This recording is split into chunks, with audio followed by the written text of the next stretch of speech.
Hi, everyone. Thank you so much for joining us today. Before we kick this off, I do want to point out to the audience that we welcome questions. So please utilize the Q&A section at the bottom of your screen. Type in questions, and we'll get to those at the conclusion of today's discussion, time permitting. And so now I'd like to turn this over to Sigyn Saltzstein, Force Family Office's CEO. Thank you, Callie, and thank you everyone for joining. As you can tell, based on the pre-discussion, we have the extracorporeal A-team with us today. We're going to have a fascinating discussion. It's my great pleasure to welcome Jim Joyce from Sigyn and John Vandermosten from Zacks. And just to begin with, before we get into the heart of the matter, Jim, do you mind just giving just a quick summary of your background, and then we'll have John do the same, and then we'll dig in? Sure. Well, specific to what we're doing at Sigyn Therapeutics, I've been involved in developing blood purification therapies to treat infectious disease disorders, cancer indications for the last 25 years. Previously, the founder of a company that established several first-in-industry achievements in our field. And then around 2020, I founded Sigyn Therapeutics, and we're developing next-generation blood purification therapies that have very expansive capabilities to address infectious disease disorders, and we have a pipeline of products to address oncology indications. Great. John, it's our great pleasure to have you. You're a fantastic analyst that knows about all things life sciences, but please give us your background. Some things. Thank you, Stephen. And I'm John Vandermosten, Senior Life Sciences Analyst at Zacks. My background is on the buy side, consulting, and now on the sell side with Zacks, covering life sciences, small cap life sciences space. And now here with Jim Joyce to talk about his product. Jim, and then I'll kind of let John take it away. But just give us a summary on Sigyn, if you don't mind. Sure. Our lead product is Sigyn Therapy. It is a technology that we designed to have the ability to address life-threatening viral pathogens, to reduce their circulating presence in the bloodstream, to remove viruses before they can infect new cells, and simultaneously to dampen down excessive immune responses by stripping out excessive productions of pro-inflammatory cytokines from the bloodstream, and that corresponding with that, the inflammation that occurs as a result of a viral infection creates permeability in the intestines that allows resident bacterial toxins to translocate out of the gut through the intestinal walls into the bloodstream, where they can cause excessive immune responses that lead to life-threatening infections that can cause organ failure and ultimately death. So the ability to simultaneously eliminate these targets at the same time, we think is novel and extremely important, especially with the emergence of a variety of viral pathogens that are threats to humans. We were speaking about it earlier, but for those that weren't on, what could be the initial targets? What are some of the initial things that you can dampen down? Well, the ability to address viral pathogens in general is critically important, because a majority of viral pathogens that are infectious to humans are not addressed with an antiviral drug or a vaccine. And there's an emergence of new viruses each and every year. And when a new virus emerges, there's not going to be an antiviral drug, and there's not going to be a vaccine. That's when development starts. And so as a result of that, when a new virus emerges, as an example with COVID-19, the first 4 therapies approved by FDA under emergency use authorization were all blood purification technologies. And prior to that, when the Ebola outbreak occurred, the first technology in terms of blood purification to ever be approved to treat an infectious viral pathogen that was a pandemic threat was a device that I oversaw the development of. And we had a tremendous success in treating, an infected physician who was comatose with multiple organ failure. And then you also have, a very strong line of business focused on kidney failure. And one thing I find interesting, and I know we don't want to delve too much into this, but there's two main companies that run all the dialysis centers. And just to give people a sense of what the opportunity is here, if you were to extend the life of these patients just by 1 month, okay, think about this. It would be, I think, is this right? An additional $1 billion in revenue for these companies. That's right, Stephen. There's two primary players in North America in the dialysis industry, Fresenius and DaVita. And based on the size of their patient populations, you're right, for each additional month of lifespan that these patients have, that's worth an additional $1 billion in revenues. And these patients also spend quite a bit of time in the hospital each year. These are dialysis-dependent end-stage renal disease patients who, in the absence of dialysis, won't live more than a week or so. So they have a lot of issues that put them in the hospital. So reducing hospitalization is also critically important to the dialysis industry, because each week of reduced hospitalization allows them to recoup about $250 million in revenues that they typically would lose. So we have a strategy to initiate our clinical programs in ESRD patients with endotoxemia and concurrent inflammation. And these are the same targets that we go after when we're treating a life-threatening viral infection. But in the end-stage renal disease patients, their lifespan, once they're dialysis dependent, is about 5 years. So that means DaVita and Fresenius have a turnover of their patient population. They lose about 20% of their patients each year. And the cause for early death is cardiovascular disease and sepsis. And underlying those two indications are endotoxemia, which is the translocation of endotoxin, a gram-negative bacterial toxin, from the gut into the bloodstream, and concurrent inflammation. And when there's a dialysis treatment, there creates a level of inflammation that creates permeability, allows endotoxin to seep into the gut, and this is a continuous issue that drives cardiovascular disease and can lead to sepsis. And for us, it provides an early clinical opportunity to efficiently move our product into human studies, and it provides us an endpoint, an indication where our product can potentially create a strategic competitive advantage within the dialysis industry. But this study that we're getting ready to initiate, a feasibility study in the end-stage renal disease patients that we can then leverage into other indications, such as emerging, life-threatening viral infections. And then, Jim, I know you don't want me to highlight it all that much, but the last thing that you have the capability of doing is enabling organ transplants from animals into humans for certain situations. And one of the reasons why I want to highlight it is a friend recently put a message out on Facebook saying, their husband needed an organ transplant.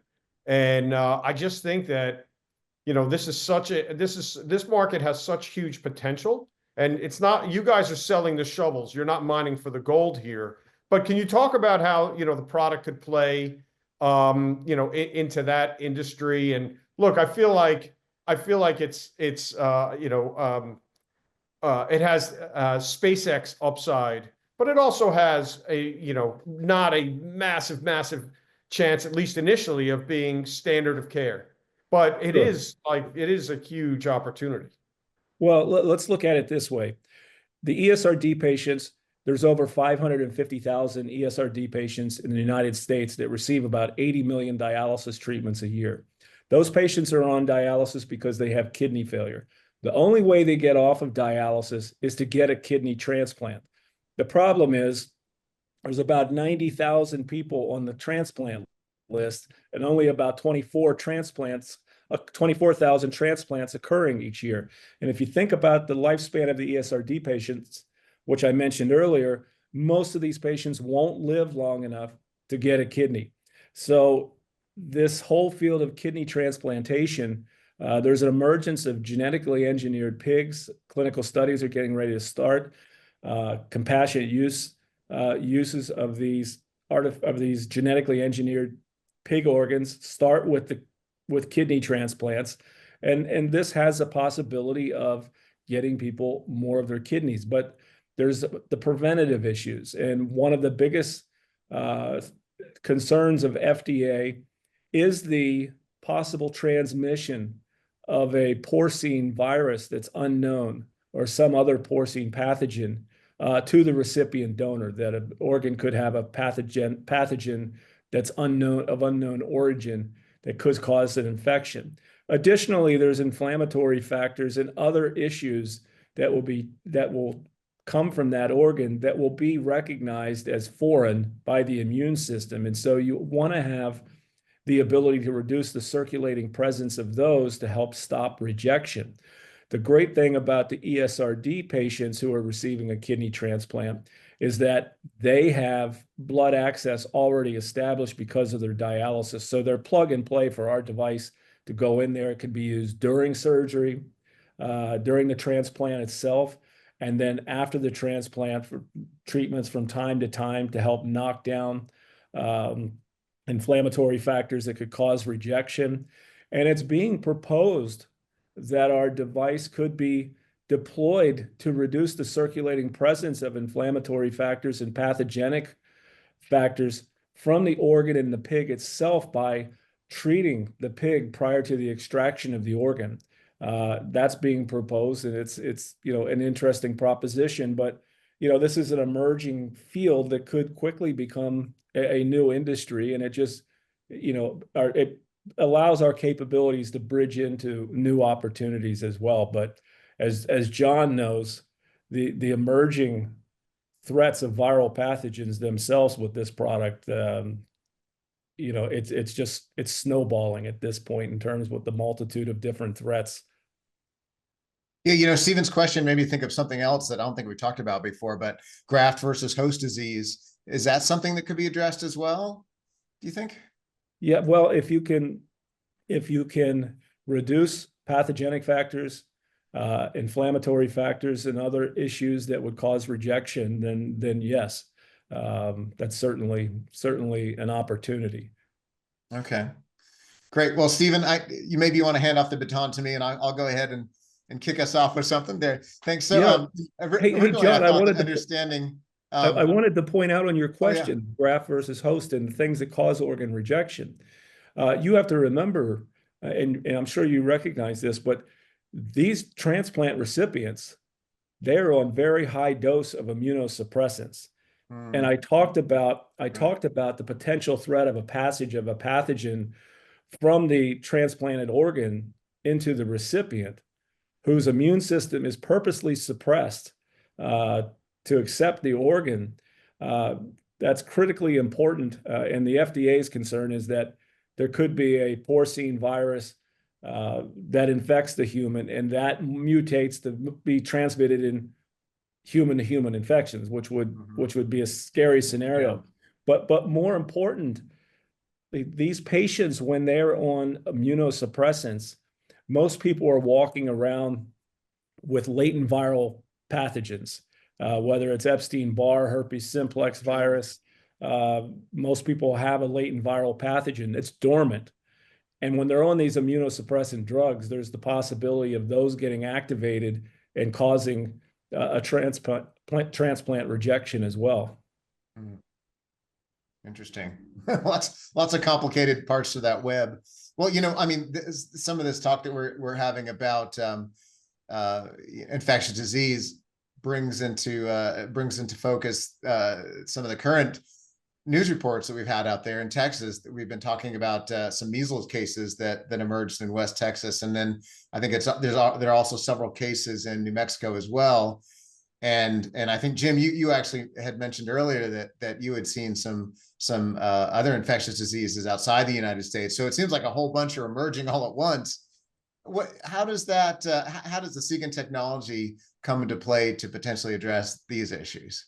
Well, when there's the emergence of a new pathogen, blood purification is the first line countermeasure. There's not going at the emergence of a new pathogen, there's not going to be an antiviral drug available. there's not going to be a vaccine available. With the evolution of techniques to create vaccines, they can now be produced very quickly as compared to historic challenges. But, you know, that's still a period of 9 to 12 months where you have this window. And a lot of expense. A lot of expense. And because of the ability to create vaccines, emerging pandemic viruses or other viral threats, you know, are not being addressed as much with antiviral drugs. So it creates a bigger role for blood purification. But there's some of these things are frustrating, John, because you mentioned the measles outbreak, which it's still relatively small.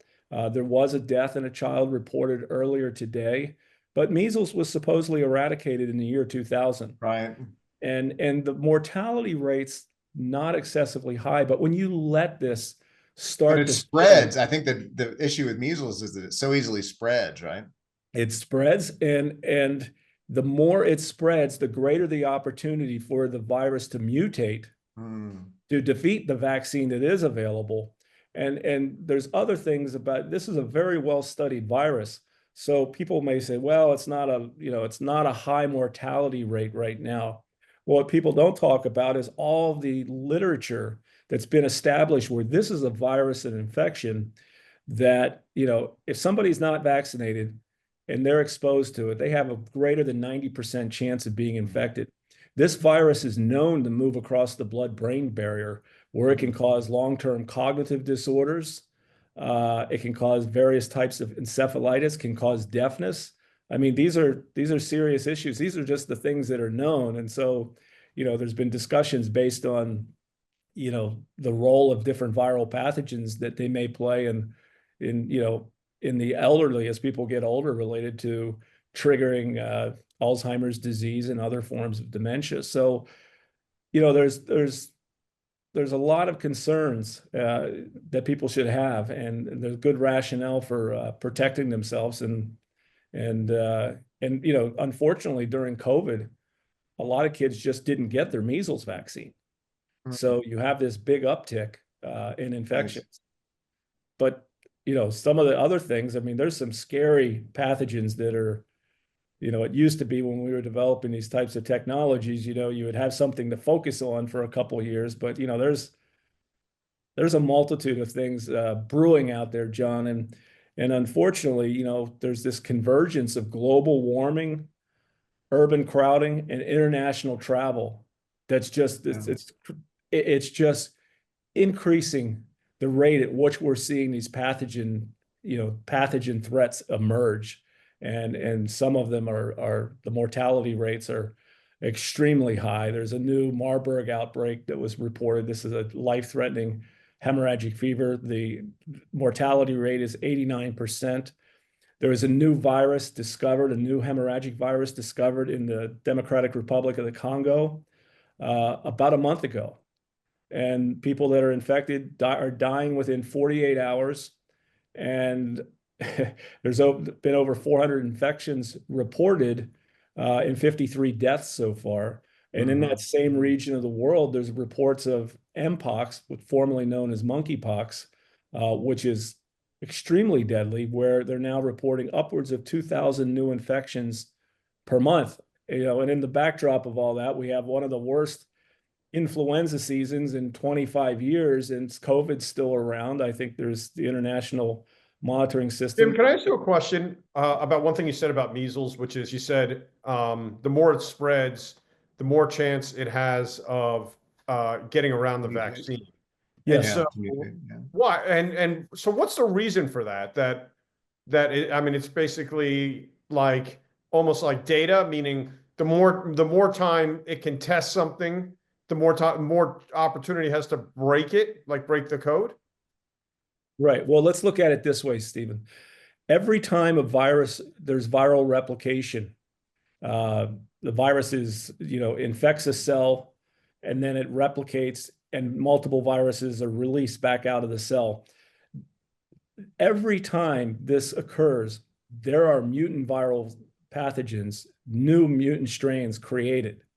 It's just a matter of statistically, will those new strains take hold? And most of them die and don't make it, right? But the one that does survive is maybe stronger, right? Right, Jim? Well, that's right.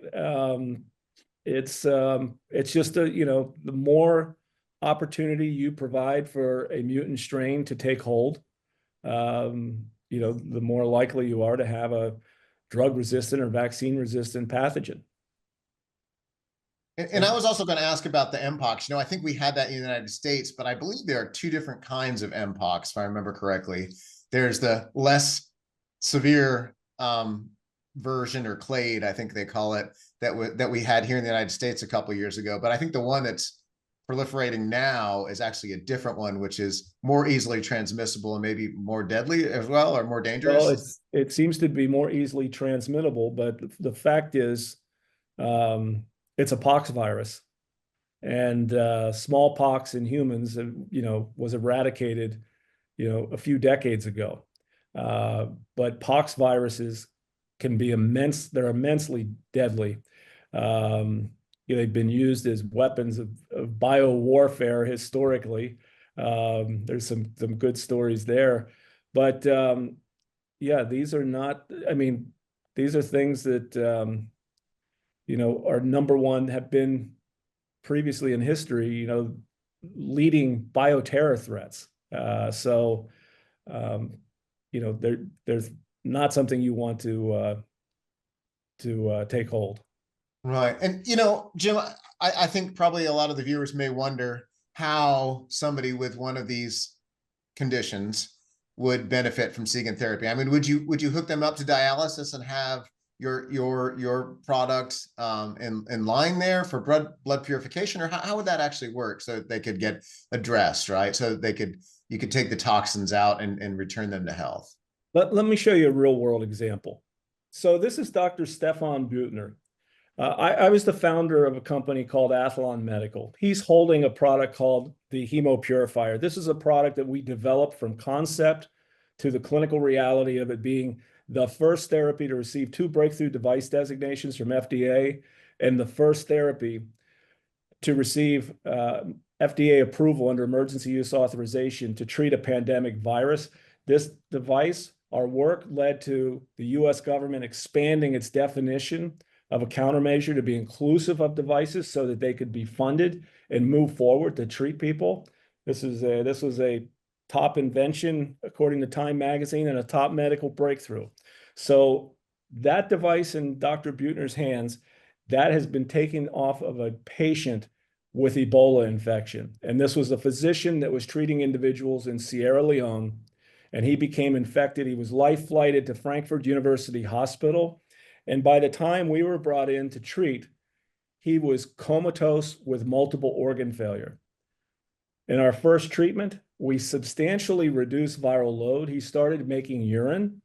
He had kidney failure, started making urine, and he would make a full, complete recovery and go home to his wife and 2 kids. It was an incredible, outcome. He did not respond to any experimental antiviral drug created by drug companies. He did respond to our therapy. And I will point out that cartridge in his hand, there are 242 million copies of Ebola virus in that cartridge that are no longer circulating in the patient. And when you remove those viruses, you're removing them before they can infect new cells. So if you can shut down their ability to infect, to inhibit them from infecting new cells, you then put the immune system back in a position where it could potentially catch back up and do its job. And that's what happened in this case. But this was, a great example of the power of a properly designed blood purification technology. I'll now bring you forward to Sigyn therapy. And this is Sigyn therapy in mammal studies, just so you can see it in action. Sigyn Pig 6. We're up to operational parameters. We're currently at a flow rate of 300 mil per minute. We have an inlet pressure of around 200 millimeters of mercury. flow in through the bottom of the cartridge, up through and out the top. Now, I will bring up, as compared to what we developed previously, this technology is highly efficient. The flow rates, it turns over the bloodstream at a much more rapid rate than our previous product, and it has immense capacity to capture our targets. We incorporate a formulation of adsorbent components that have over 200,000 square meters of surface area on which to capture viral pathogens, bacterial toxins, pro-inflammatory cytokines. And to give that some perspective, that's about 50 acres of surface area in every device. So In that tube on the right. In that tube on that's the right. right. And so again, we've designed it for use on dialysis machines and CRRT machines already in hospitals and clinics. In this case, this device is being administered on a dialysis machine manufactured by Fresenius, who's the global leader in the dialysis industry. So the infrastructure is in place already, makes it very deployable, has incredible capacity to capture our targets, and it's highly efficient in turning over the bloodstream for an average size patient, turning over the bloodstream approximately 15 times during a 4-hour treatment.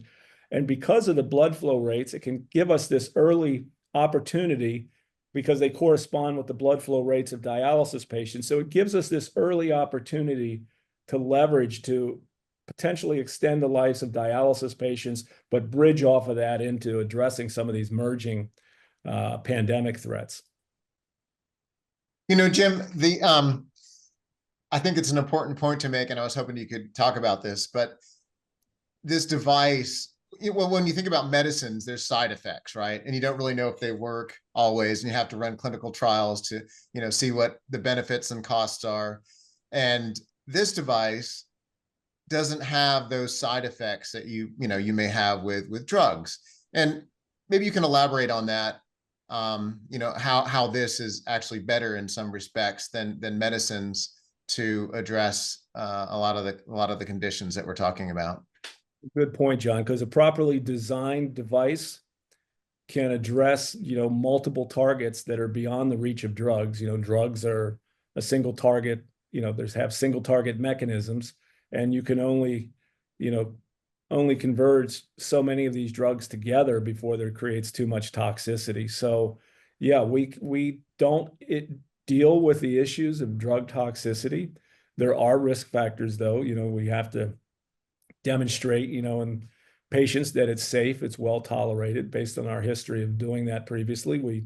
And especially our first in mammal studies, we think that's certainly feasible. I want to add though that, as it relates to a life-threatening pathogen, one of the challenges for drugs, especially experimental drugs, or could be a new outbreak, is that they're oftentimes starting and being administered and they have limited dosing capabilities because of toxicity. They're often being administered in the patients that already have a severe infection where there's extremely high viral load. And I bring that up because our device can synergistically work with these drugs. You treat with a device that rapidly, a rapid real-time basis, bring down viral load, and to a point where the drugs could then be administered to deal with the virus at a much lower level where it can get control of the virus long term. So, we believe, based on some historic work, that these devices can be very synergistic to improving drug treatment outcomes in severe infections. Well, I guess it gives the immune system time to catch up, really, if you clear it out, because I guess it's always a race, right, for your adaptive immune system to generate the specific T cells, I believe, that would go around and clean out the virus, right? And if there are just too many, right, they can't do it, but you're actually helping, kind of like another soldier on the ground there to kind of help clear out the pathogens. Right. Well, there's a good example is years ago, the standard of care for treating hepatitis C virus patients was interferon ribavirin. And, we demonstrated in these patients that when we could use a device to reduce viral load and then administer the drugs would hold it. So if you can reduce viral load down, by 80%, make it more manageable or more, the drugs can then hold it. That's their starting point. So the viral set point, when you treat somebody with a viral infection, the set point of where viral load is, plays a big role in an outcome. So if you can create a lower set point, that's where the antiviral drug can start and hold it there. And we saw in hepatitis C patients where, normally, less than 5% of patients would have undetectable viral load at day 30. This is called a rapid virologic response. We saw all of the patients we treated have undetectable viral load at day 30. And if you had undetectable viral load at day 30, that corresponded with a 90% plus cure rate. So, we do know from experience that these types of devices that can have a big impact to synergistically improve the benefit of drugs. So in most cases, newly emerging threats, there's not going to be an antiviral drug yet or a vaccine yet. So these are frontline therapies. As mentioned, the first 4 therapies approved to treat COVID. Is there also an application in chemo, using this for chemo? What's that? Isn't there also an application to use this in chemotherapy? We have a device that's designed a bit differently, Stephen, but uses adsorbent components to remove circulating factors that interfere with the delivery of chemotherapy. And these are factors that in cancer patients are circulating in highly prevalent levels. And they actually can not only interfere with delivery, but they can actually extract delivered chemo back out of tumor cells. And so, and the circulating presence of these factors corresponds with treatment resistance. So there is a strategy to pre-treat somebody prior to the administration of chemotherapy to eliminate these circulating decoys that interfere with delivery, that remove chemotherapy back out of tumor cells as a means to improve delivery. And when I got involved in designing this product, I'd ask people, I'd say, what % of chemotherapy do you think actually gets to tumor cells? And a lot of people would guess the same level that I guessed when we first started dealing with this, maybe 20, 30%. And in reality, probably no more than 3% of the drug actually gets to its intended targets. So if you could remove these factors that are interfering with delivery prior to the subsequent delivery of chemo, you could potentially reduce dosing requirements. If you can reduce dosing requirements, you reduce toxicity. If you can maintain the same level of efficacy, with half the dose, theoretically that cuts toxicity in half. And that's important from a quality of life standpoint for the patient. But it's also important because there's supply chain issues with chemotherapy. Most of these drugs are off patent. They're being manufactured in India or China. There's very little incentive to manufacture them here in the States. And as a result, there's been shortage of chemo supplies that have caused rationing. And in many cases, patients don't receive their treatment. And so if you could reduce the dosing, you could help alleviate some of the supply chain issues. And this also corresponds with FDA's Project Optimus initiative, which is to reduce dosing and maintain efficacy with cancer therapies to improve patient quality of life. And so, yeah, these are we have some exciting strategies in our oncology pipeline.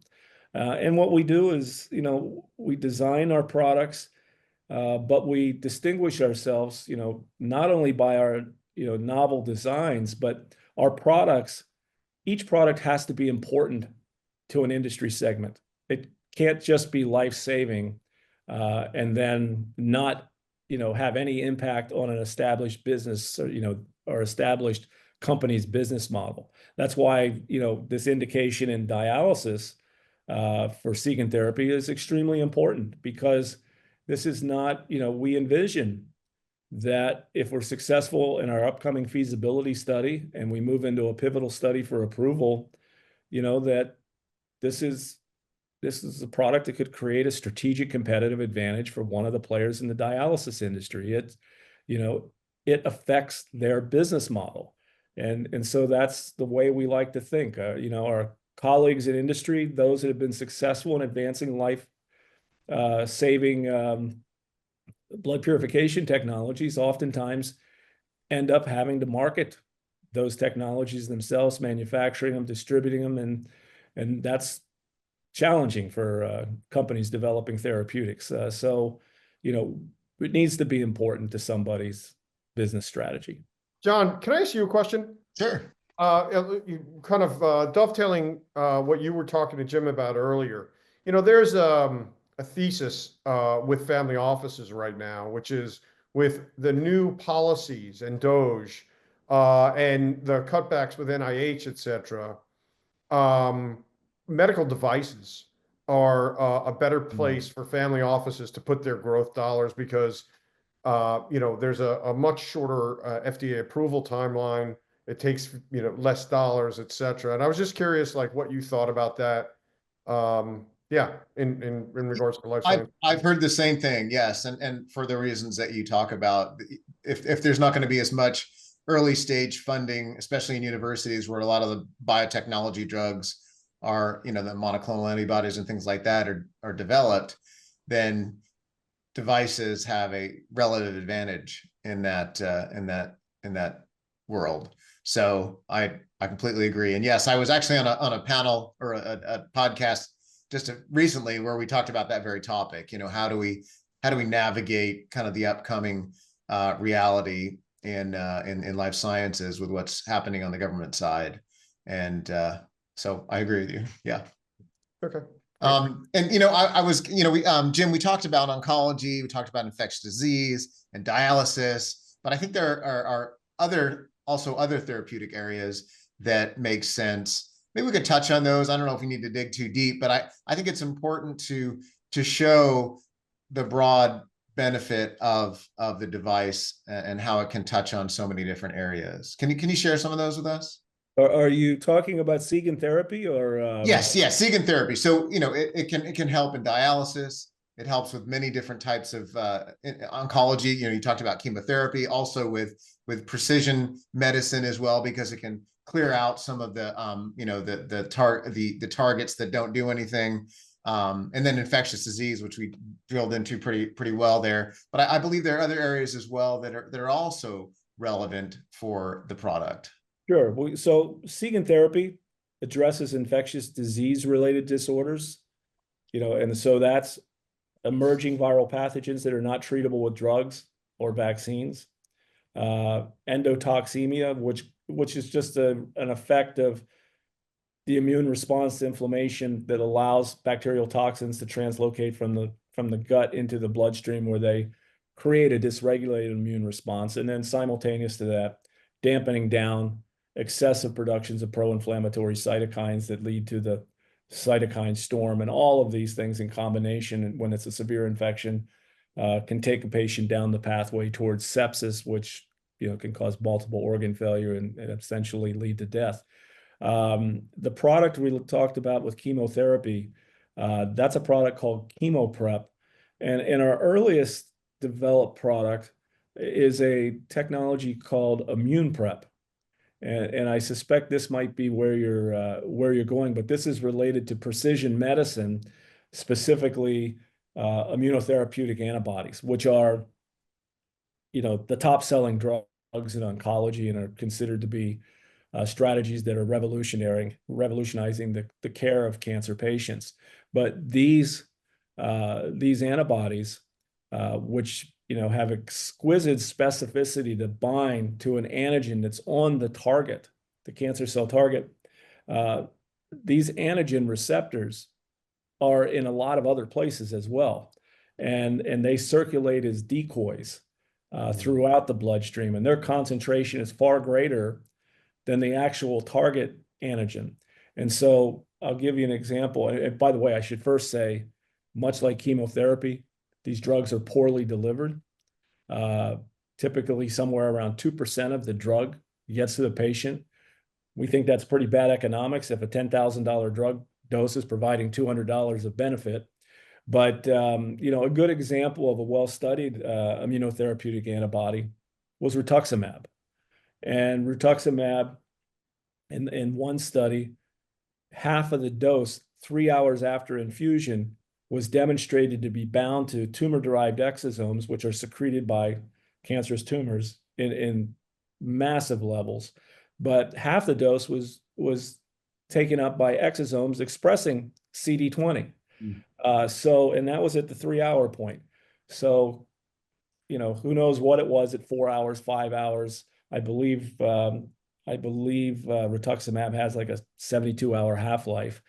But the point is, we designed a platform where you can take an approved therapeutic agent, an approved antibody, attach it to beads, put it in a column, and remove these circulating decoys in an easy-to-administer system that works on simple-to-use blood processing technologies that can be put in the infusion center to circulate the bloodstream through the device, to selectively bind the decoys. And by the way, simultaneously, you'd be eliminating the circulating presence of the therapeutic targets as well without additional drug toxicity. But to reduce the circulating burden of these decoys prior to the subsequent delivery of the therapeutic antibody as a means to improve the delivery of that therapeutic antibody. And I recall, in my lifetime, I've had quite a few meetings at CDRH headquarters in Silver Spring, which is the medical device division of FDA. And I recall previously FDA telling me, geez, Jim, if you only incorporated an approved biological agent in your device, we could give you these accelerated pathways. Well, that's what we're going to do, use that biologic agent to improve its own delivery, to sweep out the decoys that would have bound to that, to block its ability to get to its intended target. And, these are, I talked earlier about having an impact on somebody's business model. Well, certainly expanding the use of therapeutic antibodies, that would be valuable to the pharmaceutical industry, but improving the benefit of those same drugs should be beneficial to the pharmaceutical industry. And I don't believe, I think there's over 1,000 studies ongoing, experimental studies in humans with therapeutic antibodies, and I don't believe any of them are dealing with creating a strategy to improve the delivery of these therapeutic antibodies. So, this is kind of a platform technology that could, have a big impact in, synergistically enhancing the outcomes of these drugs. And at present, most patients don't respond to these therapies. And the reason is poor delivery. If we can improve the delivery, you get more patient responses and you save lives. I thought it would be helpful to talk a bit about your work in the clinic for everybody listening to understand kind of where you're going next, and what might be in front of the FDA next. Can you share with us what you're doing there? Yeah, so we have an investigational device exemption crafted or drafted for submission to FDA. This is related to a feasibility study of Sigyn therapy related to the treatment of endotoxemia and concurrent inflammation in dialysis patients. And these patients will be treated at 3 different site locations, one in Hartford, Connecticut, one in San Antonio, Texas, the other in Las Vegas. And our cartridge will go in series with their normal dialysis cartridge. We're demonstrating safety. It's 12 to 15 patients, but we also have the opportunity to look at changes in blood chemistry, look at reductions in endotoxemia, look at reductions in pro-inflammatory cytokines, and use that data to bridge into a pivotal study. So as a class 3 medical device, you have a feasibility study and then a pivotal study for approval. And they typically, can range from 100 to several hundred patients, including control subjects. So a little bit of a bigger study, but nowhere near the challenge of a drug agent. But we're using this as a modular study. And John, what that means is it's modular in the sense that this is a feasibility study to demonstrate safety.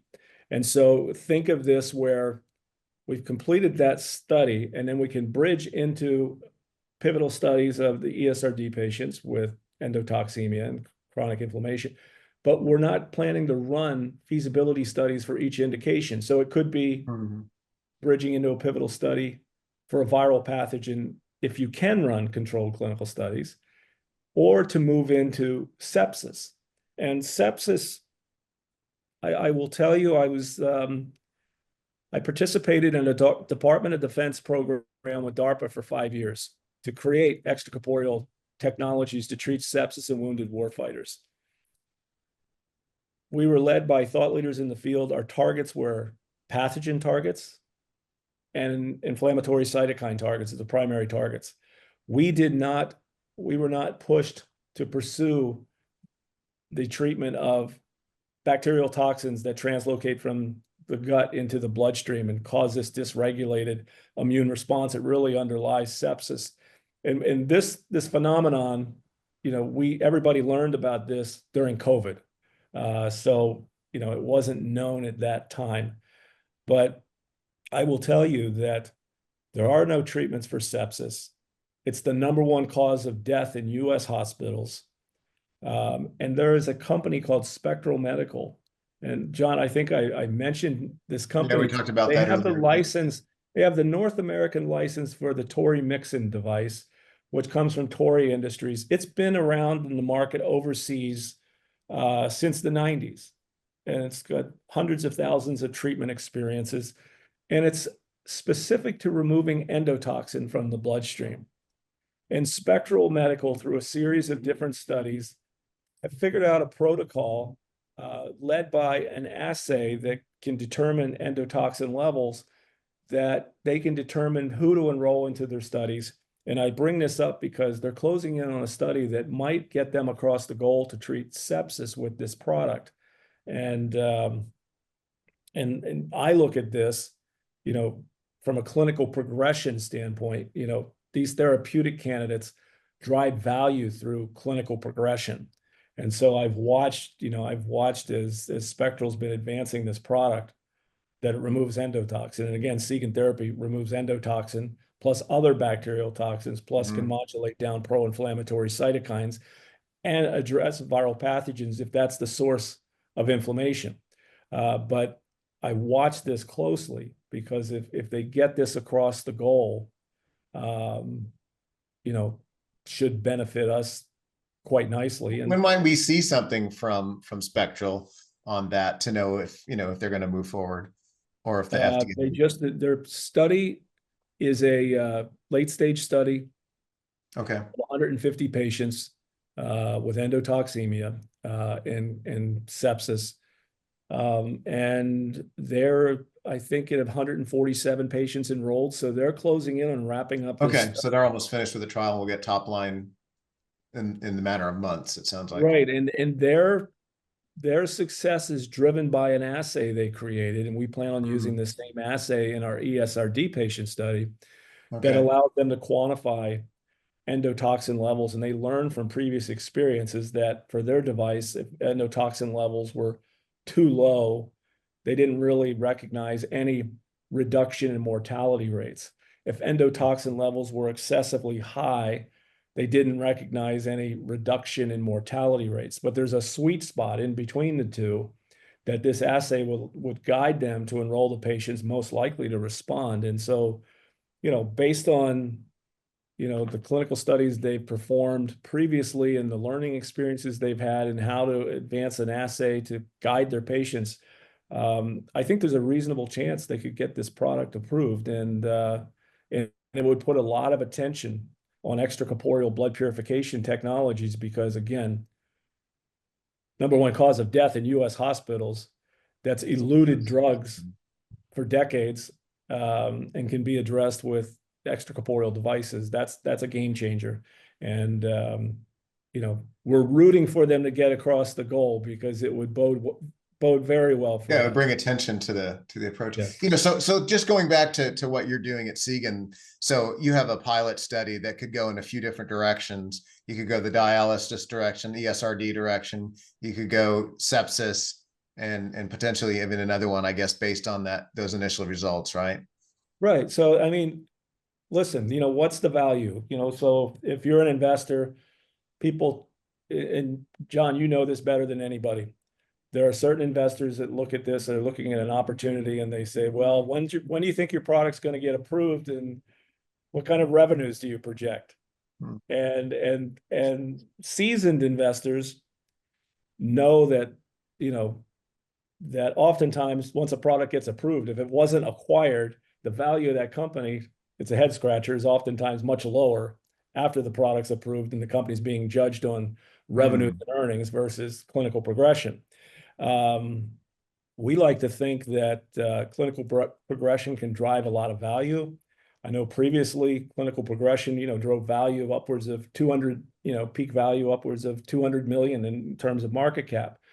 But this modular study that we're talking about is critically important because the ability to bridge, to create one study, a feasibility study, and then bridge into major market indications that are significant unmet needs in global health. I think people would put a high value on that, to know that you're one pivotal study away from addressing, some of these conditions. And I will also add from my own experience, it's interesting when there's a new pathogen outbreak. I was talking earlier, I said, well, it used to be there'd be a new threat every couple of years, and it'd be a concern, you'd study it.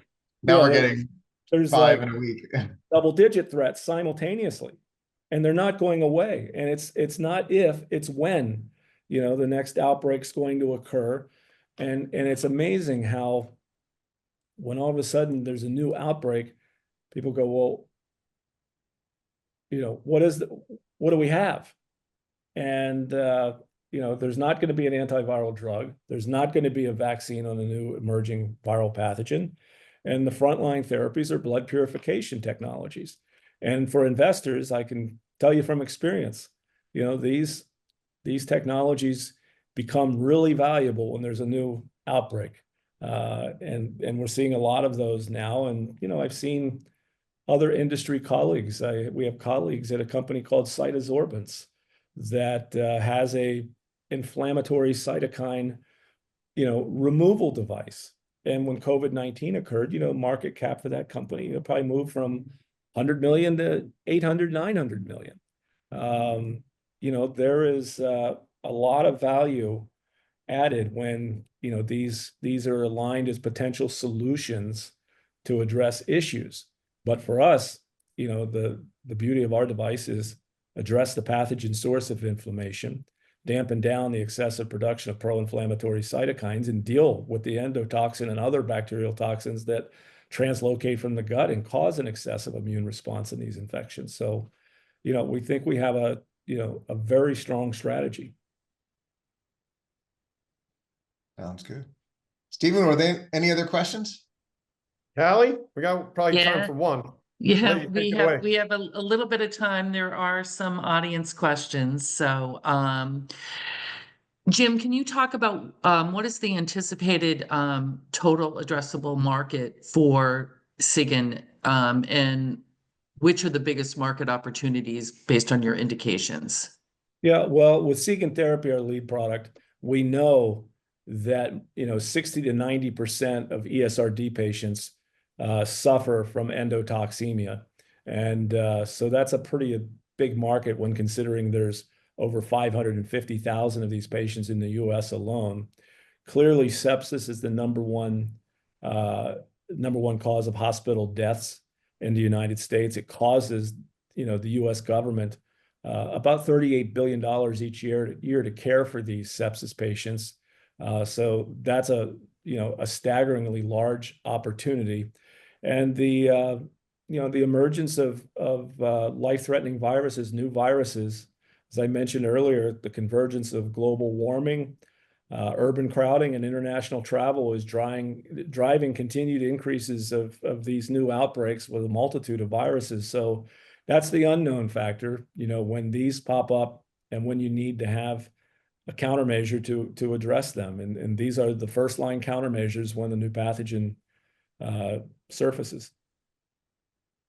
And one last question on fundraising? What are your plans for equity? Do you intend to uplist? Will you need to raise capital in the near term? Yeah, we're doing a Regulation D private placement right now.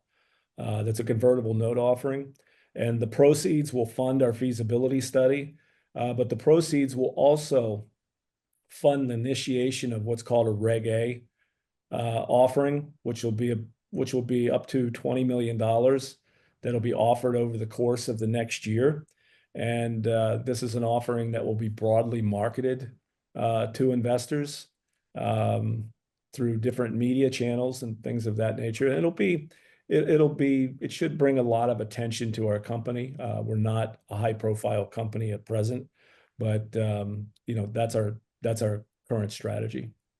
Oh, and the question was uplist. We have an application in with NASDAQ. The easiest way at this point for us to list is through a direct listing. So that means success with this Reg A offering, providing us the shareholders' net equity requirement for approval. That's the primary challenge at this point. Okay, great. Thank you. And that concludes the webinar right on time. I do want to let the audience know, if you have additional questions or you would like an introduction to Sigyn, please reach out to me. Everyone has my email address. I'm happy to make that introduction for you. In turn, Jim and his team will have your information as well, and we'll be reaching out. And Jim, if you want to just any final words before we close out. Well, I appreciate everyone's participation. John, it was great interacting with you. These free-form discussions can be, quite enjoyable. Same. Great. Well, thank you, John and Jim, and thank you to the audience, and everyone have a great day.